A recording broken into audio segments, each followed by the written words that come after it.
Après avoir vu les bienfaits inestimables du pardon de Dieu, nous voyons aujourd'hui les bienfaits pratiques du pardon. Amen. Tout de suite, après cela.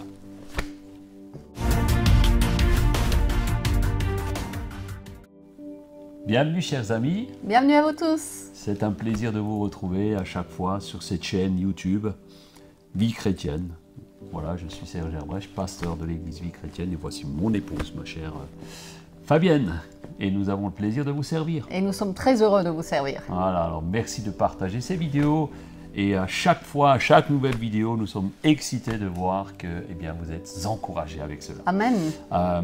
Et dans cette nouvelle vidéo, nous abordons vraiment aujourd'hui les bienfaits. On va toujours plus en profondeur dans le pardon. Voilà, c'est ça. Et on veut aussi vous encourager à travers les bienfaits que produit le pardon. Marcher dans le pardon est un processus qui nous apporte également beaucoup de bienfaits. Qui peut être plus ou moins long, on est d'accord, mais tellement libérateur. Exactement.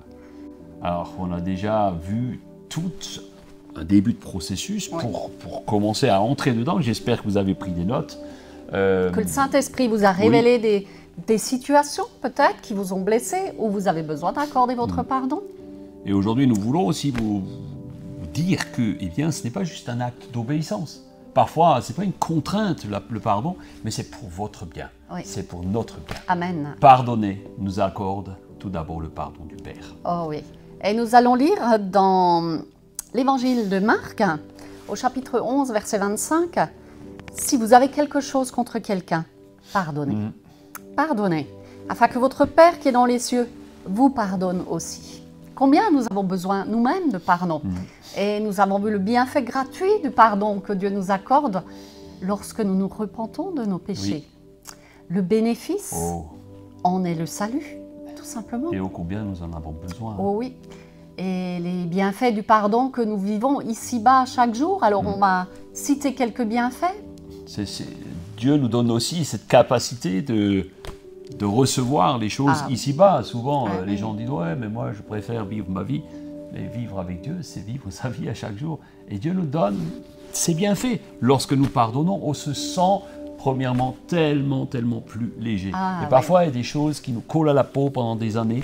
Et nous avons nous-mêmes une expérience que nous avons vécue il y a maintenant 20 ans en arrière. Et peut-être, Fabienne, tu veux peut-être la partager. Oui. Alors, avant d'en parler, juste dire que nous vivons des fois des situations de non-pardon qui peuvent même nous rendre malades sans que nous sachions que c'est cette situation. Et c'est ce que je voudrais vous partager. Il nous est arrivé à nous-mêmes de vivre une situation on va dire, d'abandon par des personnes que nous avons vraiment beaucoup aimées. On s'est senti abandonnés et cet abandon a généré une blessure dans notre cœur. Alors, puisque j'en parle, je vais parler pour moi personnellement. Vraiment une blessure, et ça n'était qu'une blessure au départ. Et au fil du temps, je me suis aperçue que cette blessure s'est transformée. Elle s'est transformée en amertume.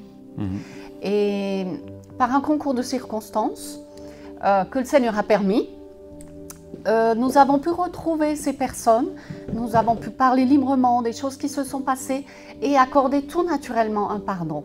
Rien que le fait d'aller voir les personnes, de passer un temps avec, le pardon était là. Et au bout d'un mois, après cette rencontre, au bout d'un mois, je me suis aperçue que j'avais été libérée d'un problème de santé qui a commencé à s'installer après l'abandon, immédiatement après cet abandon, et qui a duré 3 ans. Wow. Ce problème de santé, je l'ai eu pendant 3 ans. Et un mois après, on va dire la réconciliation, le pardon, j'ai pu constater que ce problème avait totalement disparu et il n'est jamais revenu. Et c'est là que j'ai compris que l'amertume que nous pouvons avoir dans un cœur, alors des fois justifiée par des blessures plus ou moins profondes. Et parfois on ne produit pas volontaire, c'est pas volontaire. Ah non, parce que dans mon cas, ça n'était pas volontaire du tout. C'était une blessure. C'était vraiment quelque chose. Mais elle s'est transformée et a eu un impact sur ma santé. Et cet impact a duré 3 ans. Et j'en ai été totalement libérée juste en accordant le pardon. Et là, on a compris réellement combien le pardon est libérateur. Alléluia. Et libéré, on retrouve sa joie. C'est vrai. On est heureux, on retrouve notre enthousiasme. Et je me suis aperçue qu'on est capable de pousser nos limites. Et le fait de pardonner, une fois, une situation très grave, nous encourage pour la fois d'après aussi à pardonner à nouveau. Je voudrais revenir sur l'enthousiasme, et c'est vrai que parfois nous sommes bloqués parce que nous avons vécu une situation compliquée avec des personnes ou avec simplement autour de nous. Et on se dit, je ne recommencerai plus, je vais me mettre dans une espèce de bulle, je vais me protéger. Et en fait, on perd sa joie, son enthousiasme, et notamment dans le service pour Dieu. Alors ne cherchez pas d'où cela vient, le diable va toujours essayer de vous voler votre joie, le fait d'être enthousiaste, il va essayer de vous voler cela. Et en fait, pourquoi? Parce que quand vous avez perdu votre enthousiasme, vous avez du mal à aller encourager quelqu'un d'autre. Vous avez du mal à aller pardonner. Vous avez du mal parce que, en fait, notre vécu fait que nous avons une situation personnelle. Et si nous sommes enthousiastes et nous prenons des coups, c'est comme couper les ailes à quelqu'un. Et en fait, de perdre l'enthousiasme, c'est donner la victoire au diable. Et je voudrais juste rajouter, le fait d'accorder le pardon, de retrouver cette joie et cet enthousiasme est un témoignage. Et on est bien placé aussi pour encourager une autre personne à rentrer dans ce pardon. Parce qu'on sait de quoi on parle, on sait de quoi on a été libéré, on sait les bienfaits du pardon. Donc on est un bon témoignage pour encourager quelqu'un d'autre à vivre la même chose. Et on arrive, une fois qu'on a pardonné, en fait c'est comme un muscle, hein, ça se travaille. C'est ça. Et à partir du moment où tu as commencé à pardonner, eh bien c'est plus facile à faire la deuxième fois. Il y a des gens qui sont dans une situation, je vous ai parlé d'Aimé Jacquet l'autre fois, où il disait « jamais je ne pardonnerai ». Eh bien, il y a des gens qui vivent comme ça toute leur vie, qui restent dans une situation « jamais je pardonnerai » et finalement se privent d'elles-mêmes de tous les bienfaits. Parce que le pardon donne la capacité d'accéder à un processus de guérison. C'était ton cas, dans l'histoire que tu nous as racontée. C'est ça. Et c'est vrai que la guérison n'est pas toujours automatique, mais c'est un choix.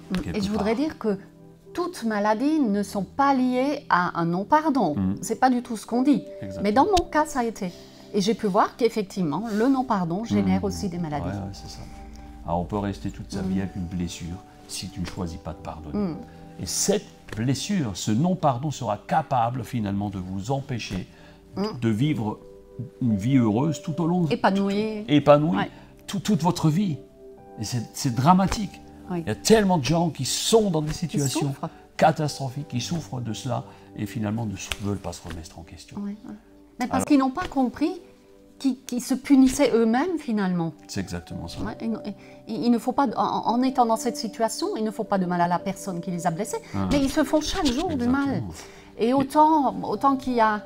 Vous savez, quand vous allez à l'hôpital, vous êtes malade, vous voyez le médecin, il vous donne un diagnostic et après, il vous donne un traitement. Eh bien, pour le pardon, c'est exactement la même chose. Il y a un processus. La première démarche, c'est tu vas voir le médecin et le meilleur médecin, c'est le Seigneur. Et il y a cette démarche à entamer. Après, le Seigneur, si tu le ramènes à la maladie, c'est le médecin. Il va te donner une ordonnance. Et cette ordonnance, si tu la mets dans ton placard et que tu ne vas pas chez le pharmacien pour chercher les médicaments, et ensuite, si tu ne les prends pas, ça ne sert à rien. Ça ne sert à rien. Eh bien, le processus du pardon, c'est exactement la même chose. La guérison, c'est un bienfait du pardon. Là, on peut le lire dans Jacques. Jacques 5, 14 à 16, où Jacques dit « L'un de vous est-il malade? Qu'il appelle les responsables de l'Église, qui prieront pour lui, après lui avoir fait une onction d'huile au nom du Seigneur. La prière faite avec foi sauvera le malade, et le Seigneur le relèvera. S'il a commis quelques péchés, il lui sera pardonné. Confessez vos péchés les uns aux autres et priez les uns pour les autres, afin que vous soyez guéris. Quand un juste prie, sa prière a une grande efficacité. Amen. Amen. L'amertume entretenue dans notre cœur, les mauvaises pensées envers quelqu'un qui nous a blessés, est un péché qui a besoin d'être confessé. On doit le confesser. Et oui. Et quand on le fait, eh bien, on se libère de l'offense, quelque part. On relâche la blessure. C'est comme... On permet au Seigneur de nous guérir. Voilà. Va voir Dieu, parle à Dieu de cette situation. Et alors on est libéré de la culpabilité, la honte. Parce qu'il y a des fautes que nous pouvons ressasser durant toute la vie. Oui. Toute la vie. Et passer délibérément à côté de la bénédiction que Dieu a pour nous, c'est aussi un choix. Et il y a des péchés que nous devons confesser à Dieu qui est fidèle pour nous les pardonner. Et il y a des péchés que nous devons, comme nous venons de le lire, confesser les uns aux autres. Parfois, il y a des situations où, on ne va pas donner d'exemple, il n'est pas nécessaire d'accabler des personnes en les confessant, parce que c'est des choses peut-être dont elles n'ont pas connaissance. Elles n'ont peut-être même pas connaissance. Quand elles n'en ont pas connaissance, il n'est pas toujours obligatoire de confesser les choses à la personne. Mais cependant, allez vers Dieu, voilà. repentez-vous et promettez-lui de ne refaire plus les mêmes erreurs. Alors parfois, on ne peut pas réparer. Et ça ne changera plus rien à la situation. Si ce n'est que se présenter devant Dieu et lui promettre de ne pas refaire la même erreur. Et il y a parfois des risques aussi consécutifs à des confessions maladroites qui ont davantage blessé des personnes plutôt que d'avoir solutionné ou de les avoir laissés dans l'ignorance des faits. Des fois, la personne n'a pas forcément connaissance du mal que vous lui avez fait. Alors, avouer quelque chose dont la personne ne peut rien changer et risque de poser plus de problèmes après que de bénédiction serait aussi une erreur. Une erreur, oui. Alors c'est vrai, en toutes circonstances, usez de sagesse. Que Dieu vous donne sa paix, que Dieu vous guide par son esprit. Donc le pardon, c'est vraiment un élément naturel et indispensable. Donc il guérit, il restaure l'offensé et rend également l'offenseur libre spirituellement. Amen. Mais Dieu veut plus que notre guérison. Il nous rend capables aussi de guérir les malades si nous sommes libérés. Tu ne délivreras personne si tu es toi-même prisonnier d'un carcan. Le pardon renouvelle, il renforce l'onction sur vous pour vous donner plus de succès, un succès plus grand. Et nous pouvons lire dans Matthieu 5, 22. Moi, je vous dis, celui qui se met en colère contre son frère sera traduit en justice. Celui qui lui dit « imbécile » passera devant le tribunal. Et celui qui le traite de fou est bon pour le feu de l'enfer. Si donc, au moment de présenter ton offrande devant l'autel, tu te souviens que ton frère a quelque chose contre toi, laisse-la ton offrande devant l'autel. Il va d'abord te réconcilier avec ton frère, puis tu reviendras présenter ton offrande. Amen. Et oui, nous voyons dans ce passage que la réconciliation produit également la prospérité. Amen, oui. Nous sommes dans les bienfaits de Dieu. Si nous sommes dans l'idée de vouloir pardonner, nous réconcilier, cela plaît à Dieu. Et le Seigneur nous montre ici que si on est prisonnier de ce carcan de non-réconciliation, tu peux passer finalement à côté des bénéfices, à côté de la prospérité. Et finalement, il nous dit, laisse-la ton offrande et va te réconcilier. Et le Seigneur ne peut pas accepter notre offrande si on la lui amène avec un cœur tourmenté, amer, méchant. Il ne peut pas accepter notre offrande. Donc nous savons aussi, la Bible est claire, elle nous dit, si tu ne sèmes pas, tu ne récoltes pas. Oui. Donc ici, il y a une semence d'obéissance à travers le pardon accordé à quelqu'un. Et nous savons que sans offrande, Dieu ne peut pas multiplier. Si tu mets 0, eh bien 1000 fois 0 donnera toujours 0. Donc, si tu commences à semer une semence de pardon, Dieu va pouvoir... Tout est lié. Tout est lié. Exactement. Et c'est vrai que si tu veux vivre une vie de prospérité, si tu as quelque chose contre quelqu'un, laisse-la ton offrande, va te réconcilier et tu verras ce que ce pardon va produire. Nous-mêmes, nous avons pu le vivre. C'est une expérience. Et c'est le Saint-Esprit qui nous l'a montré. De façon extraordinaire. Et Dieu a été fidèle. C'est le Saint-Esprit qui nous l'avait révélé. Et le Saint-Esprit vous révélera aussi, si vous lui demandez sincèrement, là où vous avez besoin de vous arrêter, d'aller accorder un pardon, afin de pouvoir lui amener votre offrande avec joie. Et l'offrande amenée avec joie, il va vous la multiplier aussi, il l'utilisera pour sa gloire. Nous verrons dans la prochaine émission une série de bénédictions que cela apporte. Prions ensemble. Mon Dieu, mon Père, c'est vrai que combien il est parfois difficile d'entendre ou d'écouter, simplement de mettre en pratique ces principes, alors qu'ils sont tellement, tellement simples. Toi, Seigneur, tu as tout donné pour nous pardonner. Et nous nous rechignons parfois dans simplement des petites choses où finalement nous pourrions vivre une vie beaucoup plus belle avec un bénéfice beaucoup plus grand. Seigneur, je te demande pardon cet instant pour chaque fois où j'ai rechigné, chaque fois où je n'ai pas été dans l'obéissance parce que tu m'as demandé de pardonner. Eh bien Seigneur, aujourd'hui encore, je prie pour chacun de vous derrière vos écrans. Vraiment que le Seigneur puisse vous donner cette intuition, cette inspiration de l'Esprit Saint pour vous guider à donner votre pardon ou à le recevoir lorsque quelqu'un vous demande pardon. On vous aime, on vous bénit. Belle journée à vous. Prenez soin de vous. Prenez soin de votre âme et à très bientôt. À très vite.